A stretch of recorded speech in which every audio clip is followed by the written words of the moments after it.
سوا پارہ قرآن پاک کی تلاوت کی اور سنی ہے۔ سب سے پہلے سورہ فاتحہ پڑھی ہے اور آپ ہر نماز میں ہر رکعت میں پڑھتے ہیں۔ سورہ فاتحہ کے کئی نام ہیں، ایک نام تو سورۃ الفاتحہ جو مشہور ہے، اس کو سورۃ الفاتحہ اس لیے کہتے ہیں کہ اس سورت سے کلام پاک کھولتے ہیں۔ فاتحہ کھولنے کو کہتے ہیں، کھولنے والی کو۔ جب کلام پاک کھولتے ہیں تو سب سے پہلے یہ سورت آتی ہے، اس لیے اس کا سورۃ الفاتحہ نام ہے۔ ایک نام اس سورت کا سورۃ الشافیہ بھی ہے، تمام بیماریوں سے شفا دینے والی۔ آپ نے فرمایا من لم یشف القرآن فلا شفاء له، جس کو قرآن سے شفا نہیں مل سکتی، کسی چیز سے شفا نہیں ملتی۔ ایک نام اس سورت کا سورۃ الرقیہ بھی ہے۔ آپ صلی اللہ علیہ وسلم اور آپ کے صحابہ ہر قسم کی بیماری کے لیے اس سورت کو پڑھ کر دم کیا کرتے تھے۔ یقین کے ساتھ پڑھیں تو انشاءاللہ اس سورت سے ہی شفا ملے گی، کچھ اور پڑھنے کی ضرورت ہی نہیں ملے گی۔ اس سورت کا مضمون یہ ہے کہ اللہ تعالیٰ فرماتے ہیں کہ اس سورت کو میں نے اپنے بندوں کے درمیان تقسیم کیا ہے 3 طرح سے۔ ایک حصہ میرے لیے اور ایک حصہ میرے بندوں کے لیے اور ایک حصہ میں نے بندوں کو طریقہ مانگنے کا سکھایا ہے۔ اللہ تعالیٰ فرماتے ہیں کہ جب بندہ الحمدللہ رب العالمین کہتا ہے تو اس میں میری تعریف ہے۔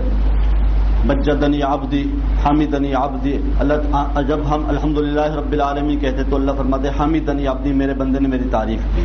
الرحمن الرحیم کہتے ہیں تو اللہ فرماتے ہیں مجدنی عبدی، میرے بندے نے میری بزرگی بیان کی۔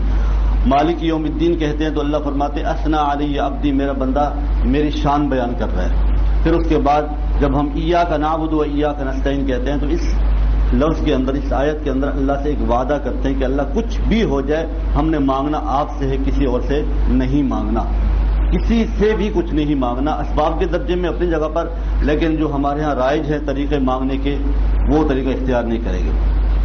پھر جب آخری آیتیں ہیں، آخری آیتوں میں اللہ نے مانگنے کا طریقہ سکھایا ہے کہ اللہ سے کیسے مانگو، اہدنا الصراط المستقیم، کہ ہمیں سیدھا راستہ دکھا دیجیے۔ اس سے ہمیں ایک بات یہ سمجھ میں آئی کہ کسی سے بھی مانگنے کا طریقہ یہ ہے کہ پہلے اس کی تعریف کریں۔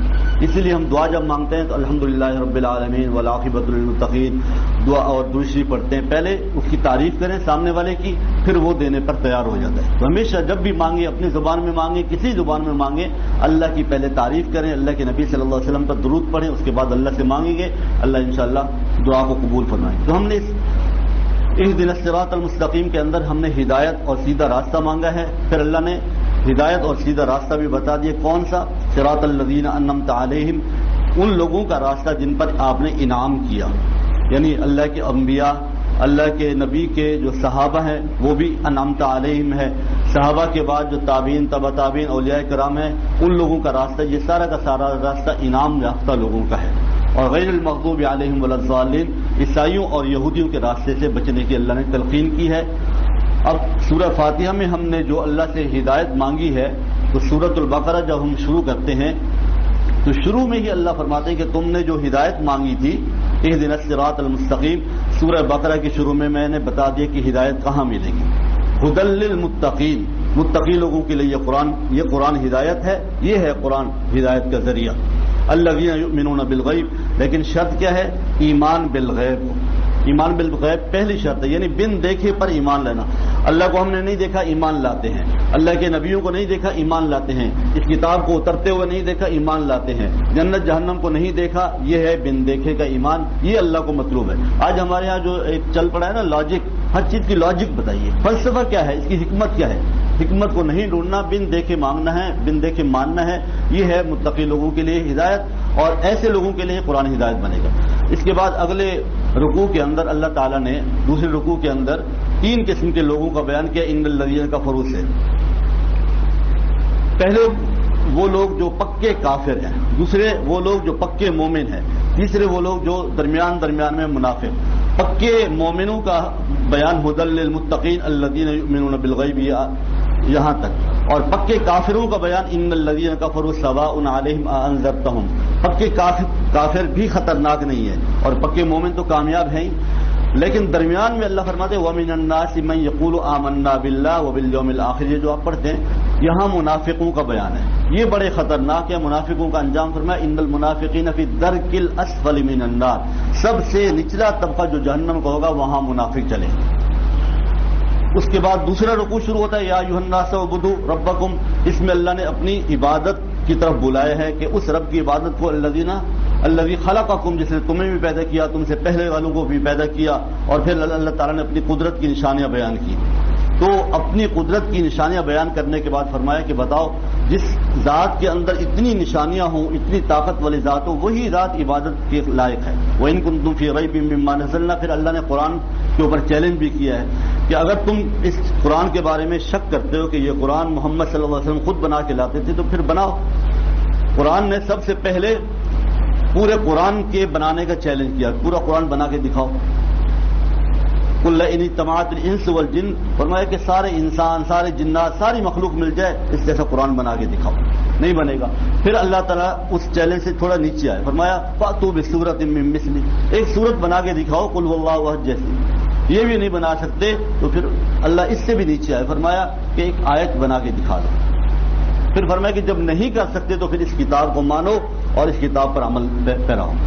اس کے بعد اگلا رکوع ہمارا شروع ہوتا ہے وَإِذْ قَالَ رَبُّكَ لِلْمَلَائِكَةِ إِنِّي جَاعِلٌ فِي الْأَرْضِ خَلِيفَةً. اس کے اندر میرے آپ کے جیسے انسان کی، گناہ گار انسان کی تخلیق کا بیان کرنا ہے. حدیث پاک کے اندر آتا ہے انسان یعنی آدم علیہ السلام کی تخلیق سے پہلے 2000 سال پہلے یہ کچھ بھی نہیں تھا، اور اس زمین پر، آسمانوں پر فرشتوں کا راج تھا، اور شیطان جو ابلیس ہے یہ فرشتوں کا مدرس تھا، یہ فرشتوں کو درس دیا کرتا. کان من الجن، حقیقت میں تو یہ جن ہے ابلیس، لیکن اتنا پارسا تھا، اتنا نیک تھا کہ آسمان اور زمین کا کوئی حصہ ایسا نہیں جہاں اس نے ناک نہ ٹکائی ہو، جہاں سجدہ نہ کیا. فرشتوں نے اللہ سے مطالبہ کیا تھا کہ اللہ اس کو ہمارے درس کے لیے، ہمارے بیان کے لیے، ہمارے وعظ و نصیحت کے لیے مقرر کرتے. یہ فرشتوں کو درس دیا کرتا تھا.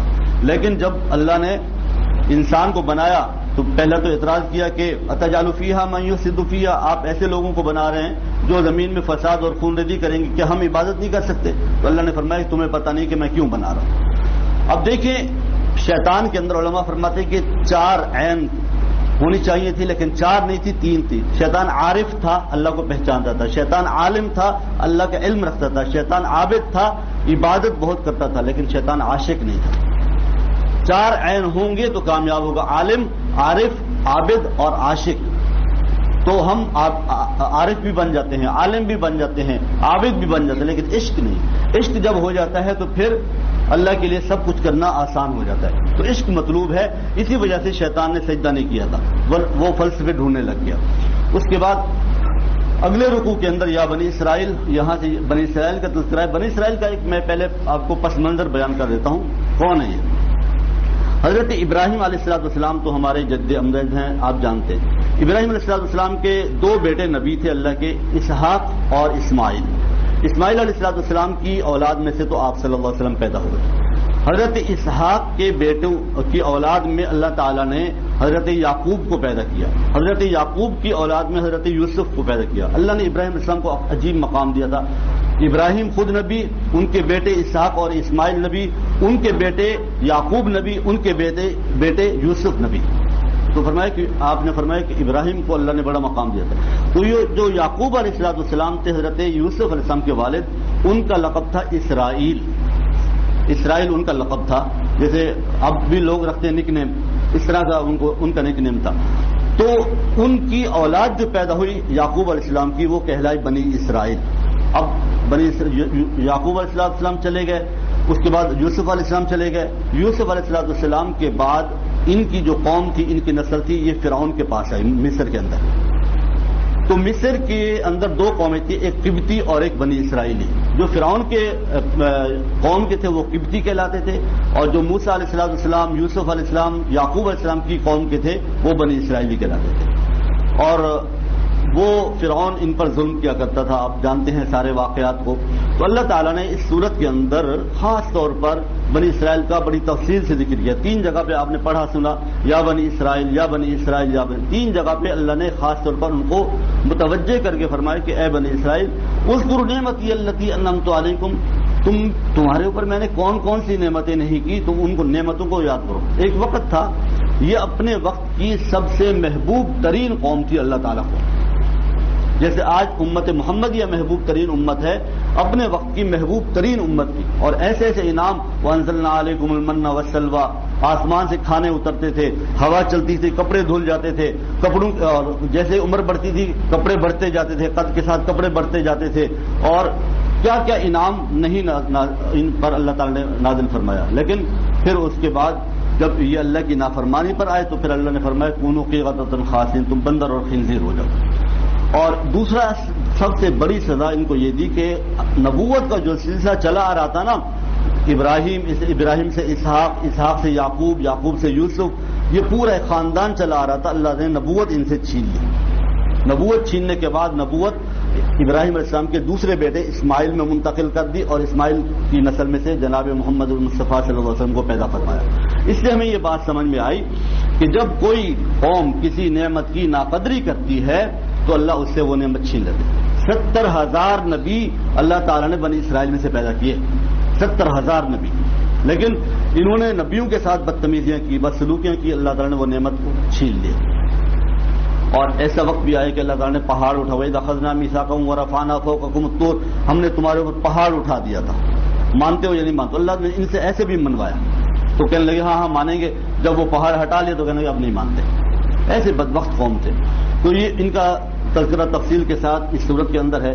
اس کے بعد ہمارا آدھا پارہ تقریباً ختم ہونے سے پہلے ایک واقعہ ہے جس واقعے کی بنا پر اس صورت کا نام ہے سورۃ البقرہ۔ وہ یہ تھا کہ ان کی بنی اسرائیل کی قوم کا ایک بندہ مر گیا تھا، تو انہوں نے حضرت موسیٰ علیہ السلام سے کہا کہ اے کلیم، آپ تو اللہ سے باتیں کرتے ہیں، ہمارے اس بندے کے قاتل کا پتہ چلوا دیں۔ تو موسیٰ علیہ السلام نے کہا چلے میں اللہ سے بات کرتا ہوں۔ اللہ نے فرمایا کہ ان سے کو ایک گائے ذبح کرے، اور گائے ذبح کرنے کے بعد اس گائے کے گوشت کا ٹکڑا لے کر میت کے جسم پر لگائیں گے، میت خود بولے گی۔ تو کہنے لگے اتتخذنا ہزوا، موسیٰ آپ ہم سے مذاق کر رہے ہیں، عجیب بات ہے کہ مردہ بولے گا۔ پھر خیر اس پہ راضی ہو گئے کہ چلے ہم گائے ذبح کرتے ہیں۔ پھر گائے کے بارے میں الٹے سیدھے سوال کرنا، قالوا ادع لنا ربک یبین لنا ما ہی، اللہ سے پوچھو گائے کیسی ہونی چاہیے، جوان ہو بوڑھی ہو؟ اللہ نے فرمایا کہ بھائی درمیانی ہو۔ پھر کہا کہ گائے کا رنگ کیسا ہونا چاہیے؟ تو اللہ تعالیٰ نے فرمایا کہ صفراء فاقع اللون تسر الناظرین، ایسی گائے ہو جو خوبصورت ہو۔ اب یہ سوال کرتے گئے، اللہ تعالیٰ ان کو پھنسا دے گئے۔ پھر آخر میں اللہ نے فرمایا کہ ایسی ایسی گائے ہونی چاہیے، شرطیں لگا دی۔ اب یہ گائے ڈھونڈنے کو نکلے تو ایک بڑھیا کے پاس وہ گائے تھی۔ اس بڑھیا کے پاس جب گائے کا سودا کیا تو بڑھیا نے کہا کہ میں تو گائے دوں گی، لیکن شرط یہ کہ گائے کے وزن کے برابر سونا لوں گی۔ اب پھنس گئے۔ تو اللہ تعالیٰ نے فرمایا کہ تم نے خود اپنے آپ کو سوالات میں پھنسا کر الجھا کر پریشان کیا۔ اس سے ہمیں یہ بات سمجھ میں آئی کہ الٹے سیدھے سوال دین کے بارے میں خاص طور پر نہیں کریں۔ جہاں اللہ نے سہولت رکھی ہے نا تو سہولت رکھو۔ جیسے آپ صلی اللہ علیہ وسلم نے جب حج کا بیان فرمایا نا، حج کا کہ حج اللہ نے فرض کیا، تو ایک صحابی کھڑے ہوئے حضرت اقرا بن حابس، کہنے لگے یا رسول اللہ یہ حج جو ہے ہر سال فرض ہوگا یا ایک سال؟ تو آپ نے بڑی سخت ناراضگی کا اظہار فرمایا اور فرمایا کہ اگر میں یہ کہہ دوں کہ ہر سال حج فرض ہے تو تم مصیبت میں پڑ جاؤ گے۔ الٹے سیدھے سوال نہیں کیا کرو، جو بات سمجھ میں آ جائے بس چپ کر کے قبول کر لو، نہ سمجھ میں آئے دین کی تب بھی قبول کرنا ہے۔ اس کے بعد پھر اللہ تعالیٰ نے آخر کے اندر قل من کان عدوا لجبریل، حضرت جبرائیل علیہ السلام کے کچھ فضائل بیان کیے، پھر جادو کے کچھ احکام بیان کیے۔ حضرت سلیمان علیہ السلام کے زمانے میں جادو کا بڑا چرچا تھا۔ اس زمانے میں جادو سیکھ کر الٹے سیدھے جادو سیکھ کر، کیونکہ سلیمان علیہ السلام کو اللہ نے ہر چیز کی بادشاہت دی تھی، ہر چیز کی، جنات پر بادشاہت، ہر چیز پر بادشاہت، تو لوگ اس کو غلط استعمال کرنے لگے۔ پھر اللہ تعالیٰ نے 2 فرشتے اتارے، ہاروت اور ماروت۔ اس کے بارے میں یاد رکھنا کہ ہاروت اور ماروت 2 فرشتے تھے۔ اس کے بارے میں غلط قسم کی روایات ہیں کہ نعوذ باللہ وہ ایک عورت کے عشق میں مبتلا ہو گئے تھے، پھر وہ عورت آسمان پر چلی گئی تھی، عورت جل گئی تھی اور وہ زہرا ستارہ بن گئی تھی۔ ایسا کچھ بھی نہیں، یہودیوں کی روایات ہیں۔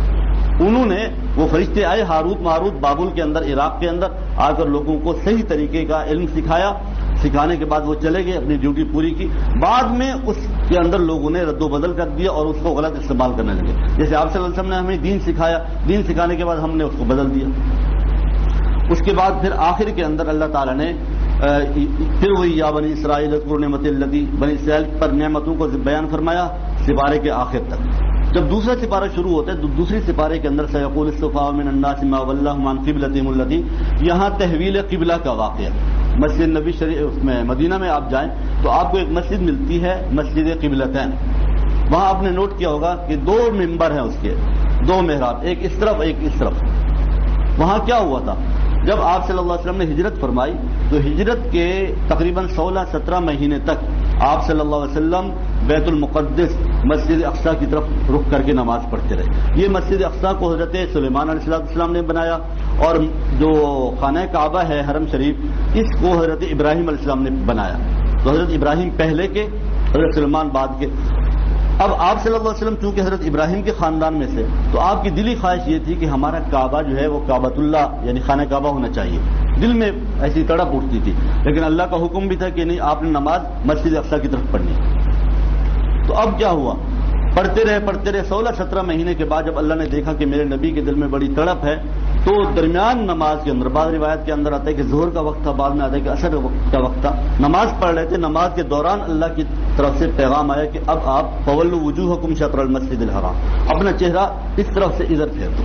اب نماز کے اندر ہی انہوں نے رخ پھیرا، اور ادھر والے ادھر ہو گئے، ادھر والے ادھر ہو گئے۔ اب اس سے آپ اندازہ لگائیں کہ اللہ کا جب حکم آتا ہے تو پھر یہ نہیں دیکھا جاتا کہ نماز پڑھ رہے ہیں یہ کیا کر رہے ہیں۔ اللہ کے حکم کو بجا لانے میں کوئی تاخیر نہیں کی، اور ایسا دلکش منظر اللہ کے نبی صلی اللہ علیہ وسلم نے پیش کیا کہ وہ قیامت تک میرے آپ کے لیے نمونہ بن گیا۔